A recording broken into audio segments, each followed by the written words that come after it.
For 10 years, Emeka believed he was raising his own son. He carried the boy proudly on his shoulders during village festivals. He taught him how to hold a hammer inside his workshop. Every night, before sleeping, he whispered prayers for the boy's future. But Emeka never imagined that one rainy afternoon, a stranger would walk into his life with a truth capable of destroying everything he believed about his family.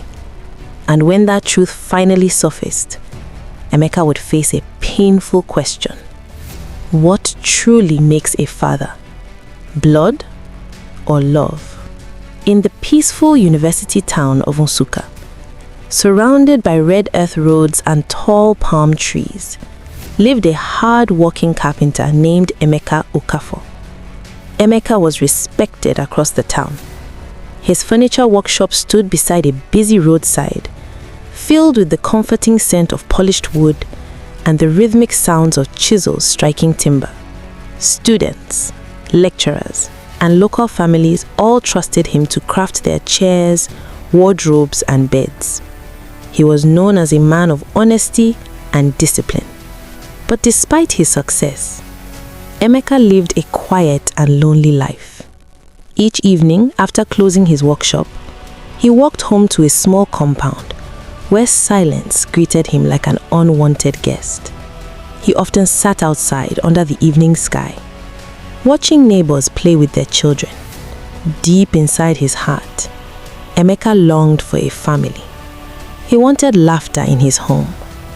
He wanted little footsteps running across his compound. He wanted someone to call him father. At 32, he feared time was slipping away. Then one afternoon, destiny quietly stepped into his life. Ada worked at one of the busiest fabric shops inside Nsukka market.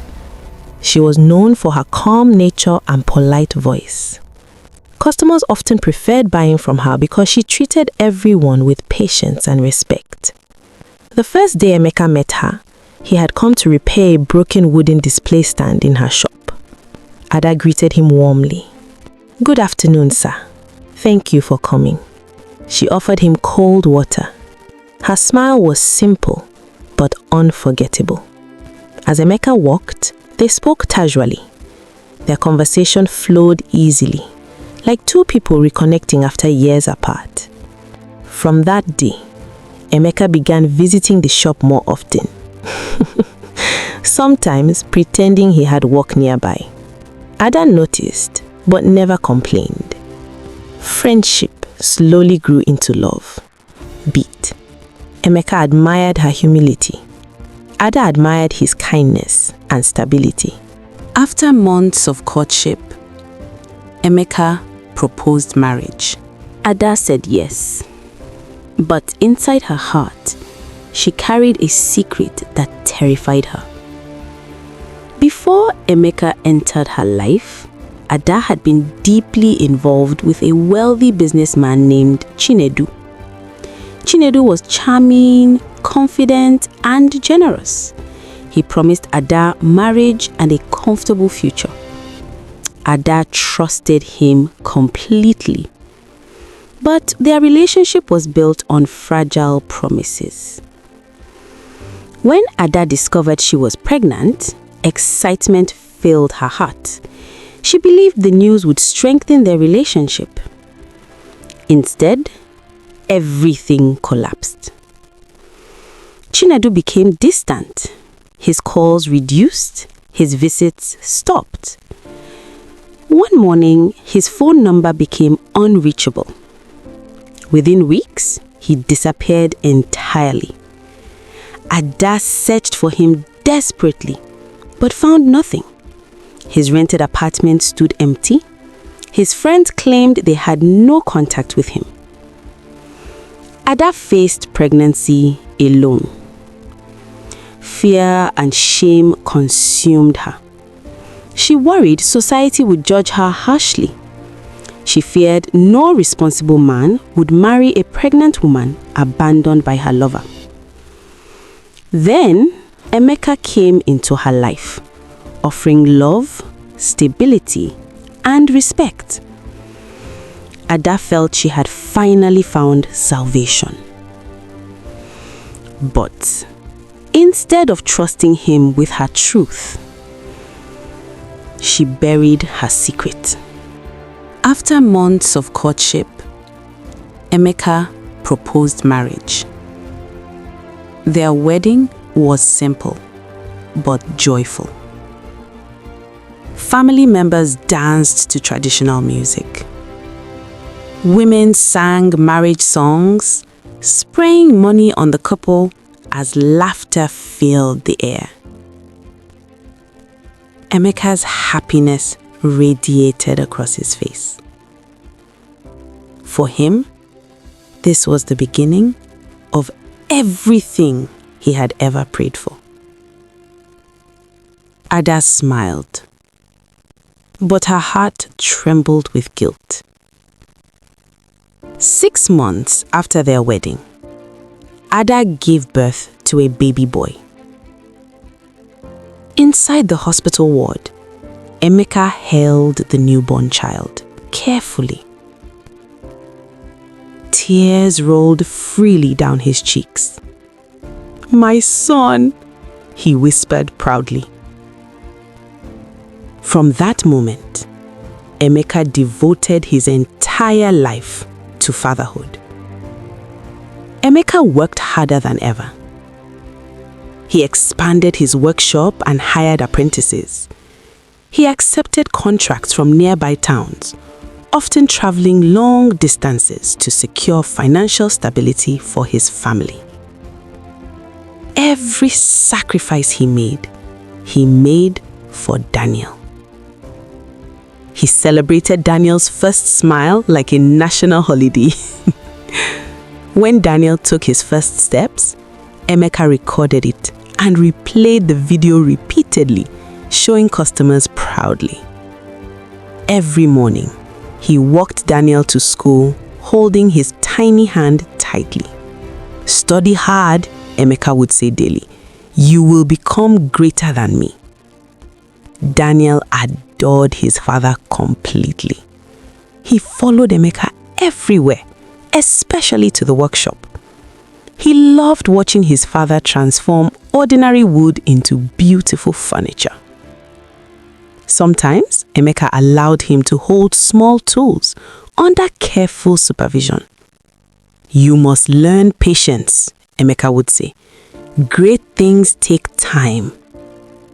Meanwhile, Ada watched their bond grow stronger every year, and her guilt grew heavier. Before we continue this powerful story, take a moment to support stories like this. If you believe love, sacrifice, and family stories deserve to be told, please like this video, subscribe to the channel, and turn on notifications so you never miss life-changing African stories like this one. Your support helps keep these stories alive. Brief pause. Now, let's continue. 10 peaceful years passed like a beautiful dream. Emeka's workshop grew into a respected furniture company, employing young apprentices from struggling families. Many parents praised him for mentoring their sons. Ada became successful in her fabric business, gaining respect among market women. She became known for helping widows start small businesses. Daniel grew into a brilliant and respectful boy. His teachers constantly praised his intelligence and discipline. Neighbors often pointed at their family as an example of perfect unity. But sometimes, the strongest families stand on fragile secrets, waiting for the right moment to collapse. One rainy afternoon, dark clouds covered Nsukka. Heavy rain forced customers to rush home. Inside his workshop, Emeka focused on sanding a dining table. He was alone. Suddenly, the door opened slowly. A tall man, dressed in an expensive suit, stepped inside. Rainwater dripped from his clothes, but his posture radiated confidence. "Are you Emeka Okafor?" he asked. "Yes," Emeka replied cautiously. The stranger's eyes moved around the workshop before stopping on a framed family photograph hanging on the wall. He walked closer, staring intensely at Daniel's smiling face. His voice trembled slightly. "That boy is my son." Emeka laughed nervously. "Brother, this is not a funny joke." The stranger turned slowly. "My name is Chinedu." Then he began revealing details about Ada's past, places she lived, memories they shared, events nobody else could possibly know. He confessed he abandoned Ada years ago, out of fear and selfishness. "I came back to Nigeria recently," he said quietly. "I discovered she got married and raised my child with another man." Emeka's heart pounded violently. For the first time in 10 years, doubt entered his soul. That night, silence filled Emeka's living room. Ada served dinner with trembling hands. The clinking of plates echoed through the room, louder than any argument. Finally, Emeka spoke. "Ada, is Daniel truly my son?" The spoon fell from her hand. Her body froze instantly. Tears flooded her eyes as she collapsed to her knees. "I was afraid you would leave me," she cried. "I thought I would lose everything."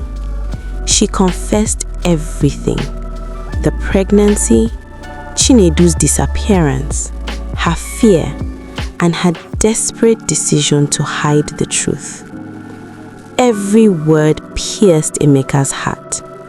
10 years of fatherhood suddenly felt uncertain, unknown. Unknown to them, Daniel heard it. Daniel stood behind the corridor wall, listening to every painful word. That night, he cried silently into his pillow. No child should ever hear a truth that breaks his sense of belonging. The next morning, Daniel approached Emeka slowly. His voice trembled. Daniel, soft, innocent. "Daddy, are you not my real father?" The question shattered Emeka completely. Memories flooded his mind. Birthday celebrations, school runs, bedtime prayers, injuries he had treated, laughter they had shared. Emeka felt betrayed, but his love for Daniel refused to fade. 2 days later, Chinedu returned, this time with demands. He spoke confidently, presenting documents, promises of luxury, plans for education abroad. "I can give him a better life," Chinedu declared.